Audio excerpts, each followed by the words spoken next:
Oh yeah, welcome back. Captain Coleslaw outdoors with yours truly. It's just a man and nature together. As you can see, it is cold and snowy. It's actually about 17 degrees out here right now. About 4 or 5 inches of snow on the ground. It's been literally snowing since 3, 4 o'clock in the morning, and it's just starting to let up. And today we're exploring something a little different. We're not hunting anything. We're not catching anything per se, but rather we're going to take advantage of this cold, wintry day in order to see what other kinds of wildlife, mainly the predator side of things, lives in this landscape that we share the property with. So basically the story is simple. We spent a lot of time chasing wildlife here on Captain Coleslaw Outdoors through hunting and fishing and foraging practices occasionally. But there's a lot more to the wildlife in our area that meets the eye, especially when it comes to the predator side of things. So there's a lot of animals that live in this area that are either predators or scavengers, and their role in the environment is basically depicted by the presence of larger scale predators that live in the area, including humans. So historically, Pennsylvania and these woodlands like you see here used to house populations of mountain lions, wolves, even grizzly bears. And historically, they were making kills on game animals like deer, elk, bison in the last 1,000 years of Pennsylvania's history even. And those mesopredators, smaller things like raccoons and foxes and coyotes and even bobcats, would scavenge the kills of the larger predators. Well, in today's day and age, there are no larger predators in Pennsylvania other than man itself. So what we're going to do is I actually have a whole sled of Canada geese that I harvested on a little hunt here. But we got the carcasses fleshed out. We got the meat that we breasted out of them in our freezer. But we're going to take these carcasses and we're going to hang them up out here in this little piece of woodland right behind the house. There's a nice creek that runs through it, so it's a good wildlife corridor between open fields. Now, I don't expect to see anything walking around here in the middle of the day due to the frigid temperatures and kind of the exposure. But we're going to throw a trail camera over the carcasses just to see what kinds of species are living in this area that depend on meat and the availability of it in order to survive.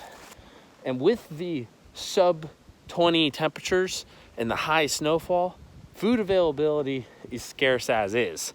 And you better believe that a lot of those predators, which tend to come out at night simply because it's a more secure time to find prey and avoid detection by man and other larger predator competitors, this is going to be a great opportunity for us to see with the camera what's running around these woods that ultimately relies on larger predators to produce food for them.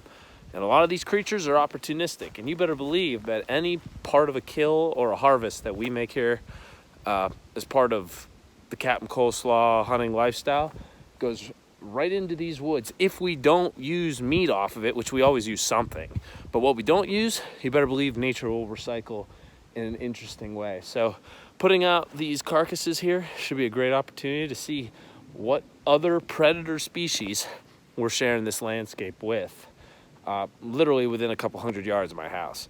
And the cold, snowy weather, that should bring them out. May not be the most glamorous thing for them, but you better believe that they're going to feast.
Oh yeah, we're back, and it is January 20th, so it is 4 days since the day we hung out the trail camera here with the geese.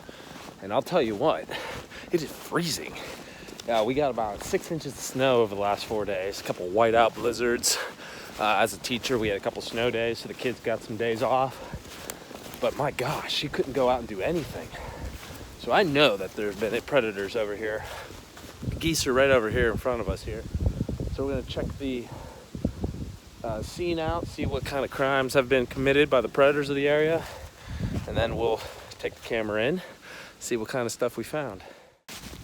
Well, upon our analysis, there are fox tracks all over the place up through here. And as for the number of goose carcasses, that one right there, it's got feathers ripped out on top of it. There's a couple carcasses over here out of the way.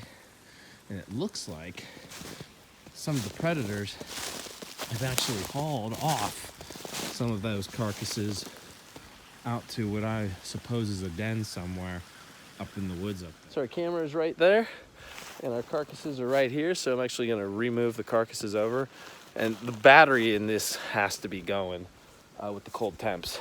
So we're gonna take this in and see what kinds of game we have on it. But ultimately, with the cold, intense winter, animals have to exploit the opportunities that they have for feed.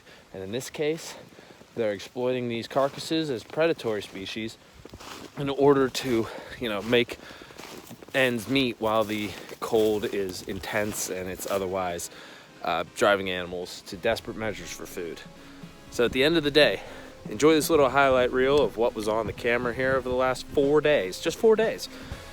And I'll see you guys on the next one. Shoot straight. This is man and nature together. See ya on the next one when the weather hopefully warms up a little bit.